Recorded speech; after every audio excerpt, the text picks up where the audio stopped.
बदायूं हत्याकांड का आरोपी 25,000 का इनामी जावेद बरेली में किया गया गिरफ्तार। हत्याकांड के दूसरे आरोपी साजिद का हो चुका है काउंटर। यूपी के कांग्रेस प्रत्याशियों के नाम पर मंथन आज 23 मार्च को लखनऊ में होगा। लोकसभा चुनाव को लेकर प्रशिक्षण शिविर।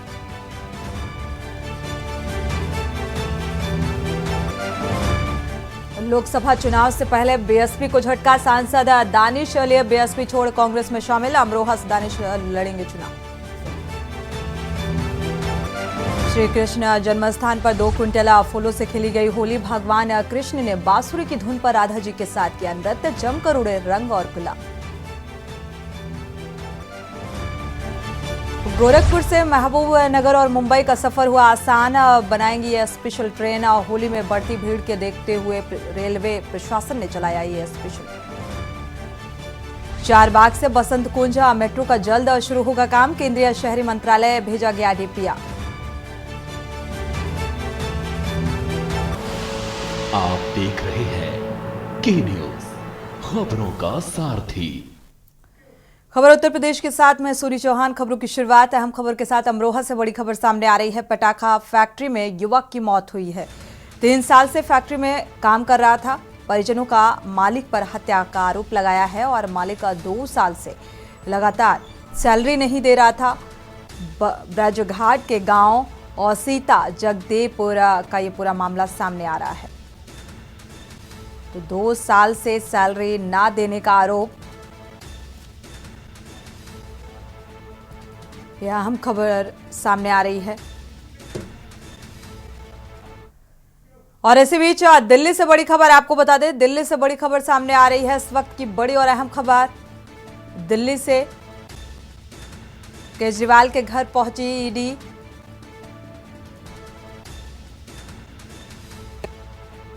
और केजरीवाल ने अंतरिम जमानत मांगी थी। तो फिलहाल केजरीवाल के घर ईडी पहुंची है क्योंकि लगातार सम्मन ईडी की तरफ से जारी किए जा रहे थे और पेश ना होना दिल्ली के सीएम अरविंद केजरीवाल का। और ऐसे में केजरीवाल के घर ईडी पहुंची हुई है। तो ईडी की टीम दिल्ली के सीएम के आवास पर मौजूद।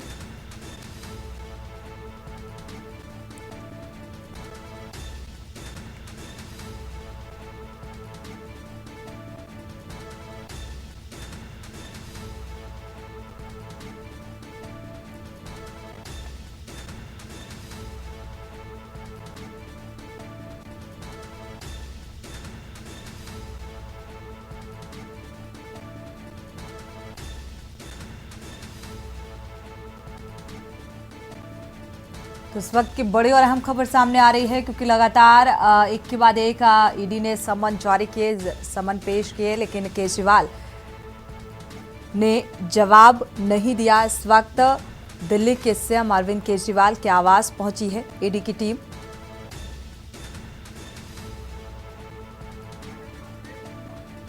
इसी खबर पर दिल्ली से संवाददाता प्रवेश शर्मा जुड़े हुए हैं। प्रवेश, क्या जानकारी? ईडी की टीम दिल्ली आवास पहुंची हुई है अरविंद केजरीवाल के घर।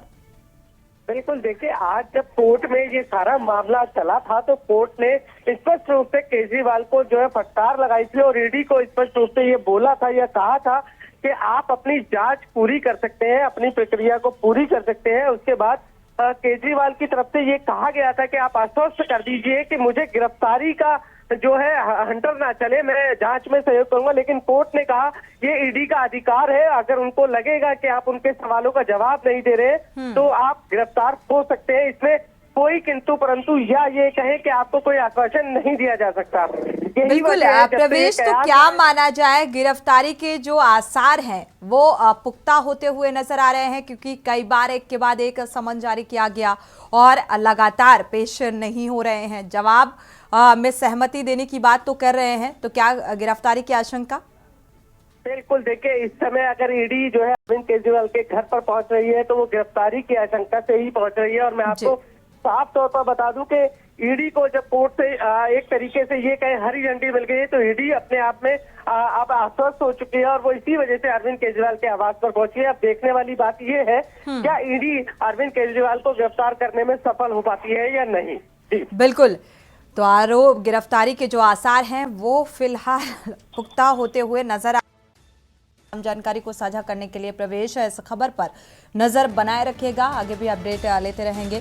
फिलहाल इस वक्त की बड़ी और अहम खबर सामने आ रही है। केजरीवाल के घर पहुंची है ईडी की टीम और गिरफ्तारी के लिहाज से इसे देखा जा रहा है।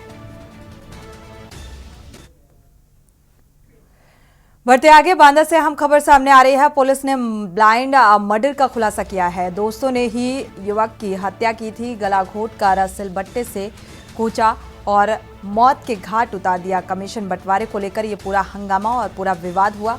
जौरही गांव में 7 मार्च को ये शव फेंका गया था। हत्या में शामिल 4 दोस्त गिरफ्तार किए गए हैं। कोतवाली देहात के जौरही गांव का ये पूरा मामला सामने आ रहा है।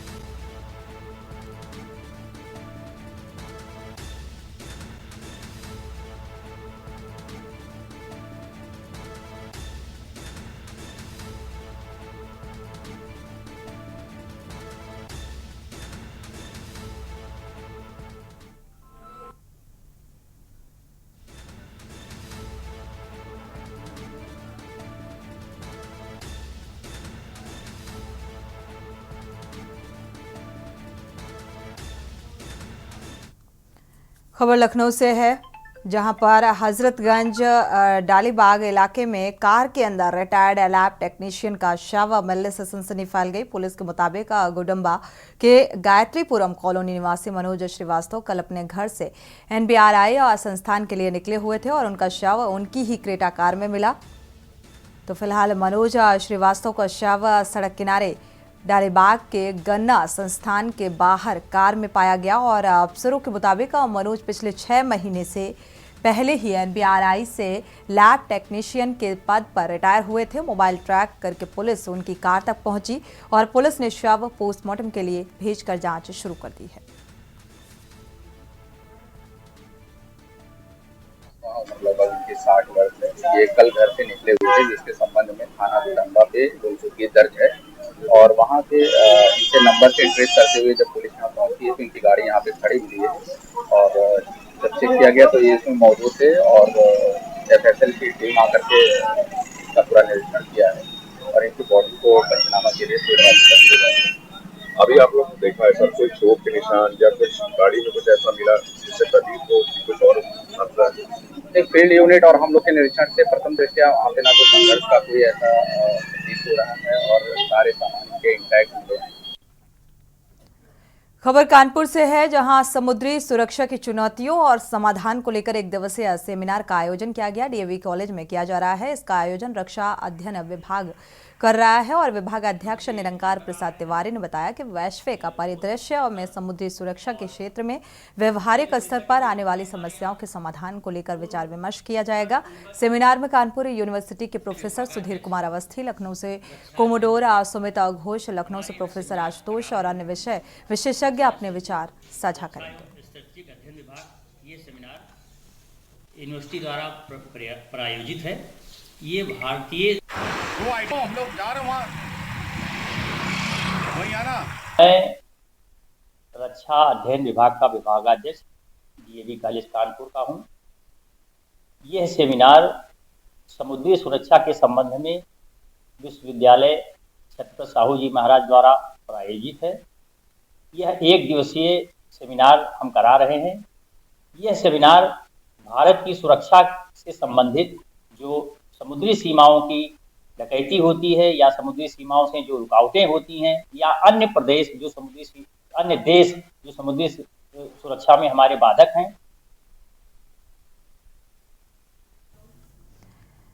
खबर फर्रुखाबाद से है, जहां लोकसभा चुनाव से पूर्व पुलिस को बड़ी सफलता हाथ लगी है। पुलिस ने मऊ दरवाजा नाला बघार में छापेमारी करके अवैध असलाह फैक्ट्री का भंडाफोड़ किया है। पुलिस ने मौके से 2 आरोपियों को भी गिरफ्तार किया। 23 तमंचे समेत 1 राइफल और अर्ध निर्मित 14 तमंचे बरामद किए गए। पुलिस अधीक्षक विकास कुमार ने खुलासा करते हुए बताया कि चंद्रजीत और चंद्रजीत को गिरफ्तार किया गया है और खुलासा करने वाली टीम को 25,000 रुपए का नगद इनाम देने की घोषणा की गई। बाजा ने एसओजी टीम के साथ और सर्विलांस टीम के साथ मिलकर एक अवैध फैक्ट्री, तमंचा बनाने की फैक्ट्री बरामद की है और इसमें कुल 2 लोगों को गिरफ्तार किया गया है। जो 2 लोगों को गिरफ्तार किया गया है उनके नाम है चंद्रजीत सिंह पुत्र मजहब सिंह, निवासी थाना मऊ दरवाजा का है। दूसरा मजहब सिंह पुत्र कबूल सिंह, ये भी थाना मऊ दरवाजा का निवासी है। और पुलिस ने पूरे, देख रहे हैं आप, पूरे शस्त्र बनाने की पूरी फैक्ट्री के सारे सामान को बरामद किया है। जो कुल बरामदगी है उसमें 19 देसी तमंचा है 315 बोर का, 2 अधिया तमंचा 315 बोर का है।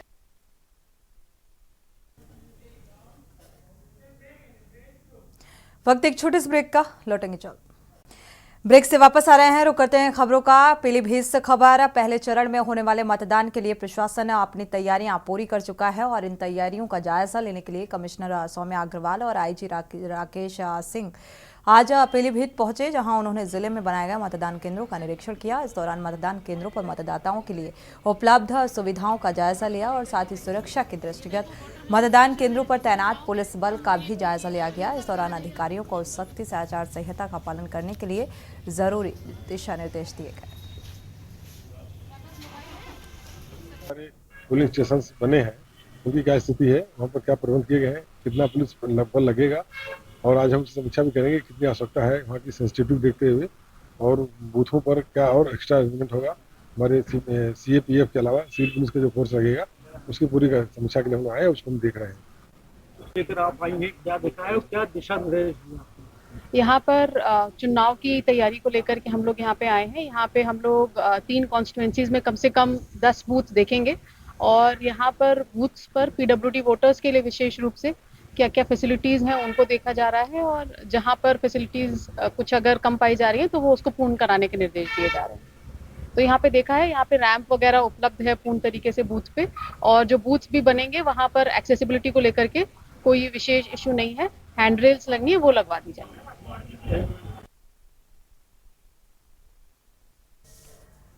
रायबरेली में होने वाले 5वें चरण के चुनाव की तैयारियां जिला प्रशासन ने तेज कर दी है और रायबरेली जिला प्रशासन ने चुनाव की मॉनिटरिंग के लिए एकीकृत कंट्रोल रूम बनाया है। कलेक्ट्रेट परिसर में बने कंट्रोल रूम में उम्मीदवारों को एक ही छत के नीचे सारी सुविधाएं मिल सकेंगी। चुनाव उम्मीदवार कंट्रोल रूम में चुनावी सभा, रैली, गाड़ियों की अनुमति सहित अन्य कार्यों के लिए परमिशन ले सकेंगे और इसके साथ ही आम पब्लिक भी चुनाव संबंधी कोई भी शिकायत कंट्रोल रूम में दर्ज करा सकती है। लोकसभा चुनाव के दृष्टिगत जनपद रायबरेली में मॉडल कोड ऑफ कंडक्ट को देखने के लिए, जनपद में इन्फोर्स कराने के लिए कंट्रोल रूम स्थापित किया गया है और वो इंटीग्रेटेड कंट्रोल रूम है, जहां हमारी जो सिविजिल की टीम है या FST, SST और VST को जो देखने के लिए टीम कंट्रोल रूम्स में लोग लगे हुए हैं। इसके अलावा जो फ़ोन वगैरह से शिकायतें आती हैं उसके लिए भी वहाँ पे डिस्ट्रिक्ट कंट्रोल रूम है, जहाँ उसके नंबर सर्कुलेट किए गए हैं। बढ़ते आगे लखनऊ का रुख करते हैं। लखनऊ के हुसैनगंज स्थित योजना भवन के पास पानी की टंकी पर चढ़कर एक युवक ने पेट्रोल की बोतल लेकर आत्महत्या की धमकी देने लगा और युवक के मुताबिक मेरठ जिला प्रशासन और तहसीलदार की घूसखोरी से परेशान होकर ये कदम उठाया। फिलहाल सूचना पाकर मौके पर पहुंचे पुलिस ने अधिकारियों ने 3 घंटे की कड़ी मशक्कत के बाद अफसरों की बातचीत में समाधान की बात निकालने को लेकर आश्वासन दिया और उसे उतार कर अपने साथ ले गई। जल्द ऊपर के अफसरों से बात कर कार्रवाई की बात कही गई है।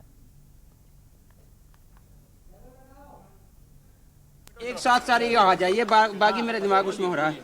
मैंने सन 2018 में यूको बैंक जई से 669,000 रुपए लिया था लोन, किसान क्रेडिट कृषि कार्ड से। वो सन 2022 में 10 जनवरी को 22 जुलाई को यूको बैंक द्वारा मैंने जमा कर दिया। उन्होंने कहा जाओ अब ये आपका जमा हो जाएगा यूको बैंक द्वारा दोबारा, और मैंने कहा महोदय वो तो नहीं कटा। उन्होंने कहा अब हम नोटूज दे रहे हैं, आप चले जाओ। मैं नोटूज लेके जो बैंक द्वारा दिया जाता है उसको लेकर तहसील मवाना और तहसील मेरठ में गया। उन्होंने कहा आप इनको लेके कैसे आ गए, ये तो सरकारी डाक द्वारा, सरकारी रजिस्ट्री द्वारा आता है, आप इनको लेके कैसे आ गए आम आदमी।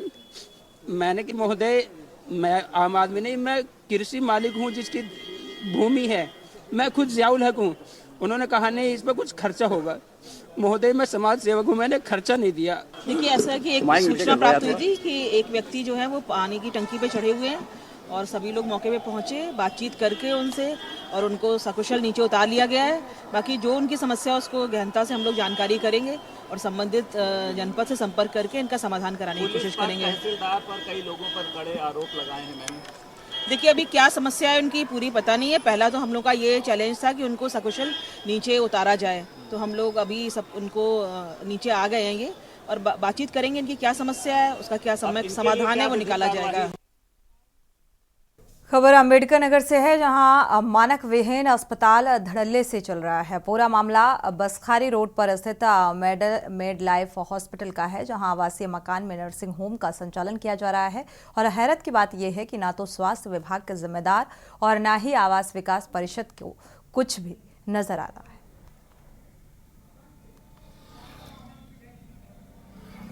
इसी खबर पर संवाददाता अमन सिंह जुड़े हुए हैं। अमन, धड़ल्ले से ये चल रहा है, क्या इस बात की सुध नहीं है किसी को?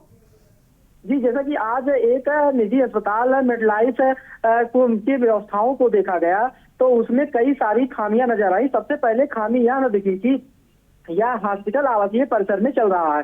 अब जाहिर सी बात है कि यदि हॉस्पिटल आवासीय परिसर में चलेगा तो अग्निशमन यानी फायर के मानक को पूरा नहीं कर सकेगा, इसलिए हॉस्पिटल में ज्यादातर मानक पूरे नहीं है। लेकिन एक बड़ा सवाल यह भी रहता है कि बिना मानक के इनको हॉस्पिटल का संचालन करने क्यों दिया जाता है। एक बात और सामने आई है कि इस हॉस्पिटल में नीचे तो बाकायदा हॉस्पिटल का संचालन हो रहा है, वहीं दूसरी मंजिल पर बोर्ड लगाया गया है कि यह आवास किराए हेतु खाली है। अब अगर एक्ट की बात करें तो नगर पालिका प्रशासन को भी ऐसे अस्पताल के मालिकों द्वारा टैक्स को लेकर चुना लगाया जा रहा है, क्योंकि कमर्शियल और आवास का टैक्स का रेट अलग होता है। एक सबसे खास बात है कि डॉक्टरों द्वारा ऑपरेशन करने के बाद या मरीजों को तत्काल उपचार करने के बाद अप्रशिक्षितों के भरोसे छोड़कर जो है चला जाया जाता है, जिसकी वजह से मरीज को खामियाजा भुगतना पड़ता है। और सबसे एक और बात इसमें सामने आ रही है कि जिसकी क्या जिम्मेदारों से बात करने की कोशिश की, कोई प्रतिक्रिया निकलकर सामने आई इस मामले में? जी, जैसे कि फायर अग्निशमन अधिकारी से बात हुई तो उन्होंने कहा कि अगर ऐसे अस्पताल चल रहे हैं तो वह जो है गैर कानूनी रूप से चल रहे हैं। मैंने उनके द्वारा सीएमओ को पत्र लिखा जाता है कि अगर ऐसे अस्पताल जो है चल रहे हैं तो उनके ऊपर कार्रवाई की जाए। बाकी जो है वो जिला प्रशासन के ऊपर है। शुक्रिया इस तमाम जानकारी को साझा करने के लिए। तो फिलहाल अव्यवस्थाओं का अंबार स्वास्थ्य विभाग भी इस ओर कोई ध्यान नहीं दे रहा है और एक बड़ी लापरवाही से आवासीय परिसर में इसे चलाया जा रहा है।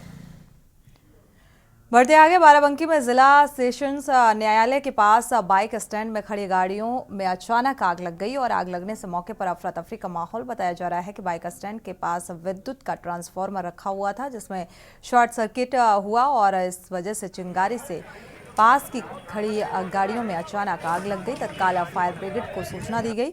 मौके पर पहुंचे ब्रिगेड कर्मचारियों ने आग पर काबू पाया, लेकिन तब तक 3 बाइकें जलकर पूरी तरीके से खाक हो चुकी थी।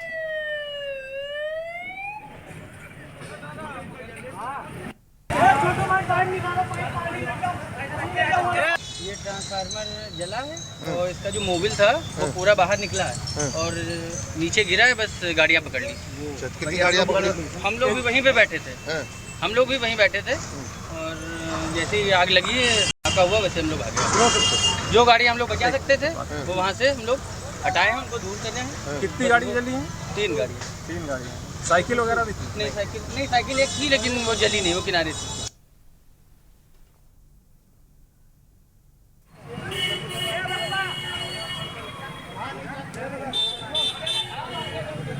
फिलहाल शॉर्ट सर्किट वजह बताई जा रही है। 3 गाड़ियां आग की जद में आने से पूरे तरीके से जलकर खाक हो गई।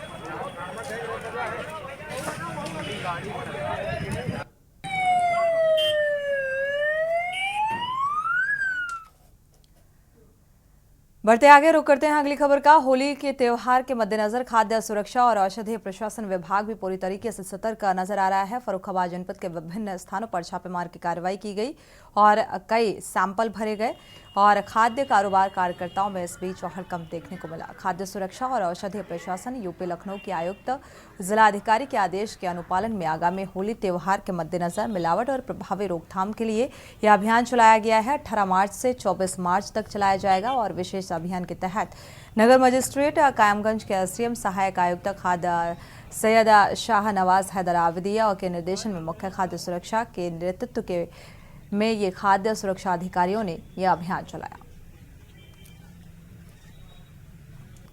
आयुक्त महोदय खाद्य सुरक्षा औषधि प्रशासन के आदेश के अनुपालन में जिलाधिकारी द्वारा टीमें गठित कर दी गई हैं और हम सभी खाद्य सुरक्षा औषधि प्रशासन के अधिकारी सभी अलग अलग क्षेत्रों में इस प्रकार कार्य करेंगे कि पूरा जिला आच्छादित हो जाए और हम लोगों का पूरा प्रयास रहेगा कि होली में कोई भी मिलावटी सामान की बिक्री ना हो पाए। इसके लिए जगह जगह चालान करना, नमूने भरना, नमूने भर के जांच के लिए भेजने की कार्रवाई। खबर उत्तर प्रदेश में फिलहाल बस इतना ही। आगे खबरों के लिए आप देखते रहिए के न्यूज़ इंडिया।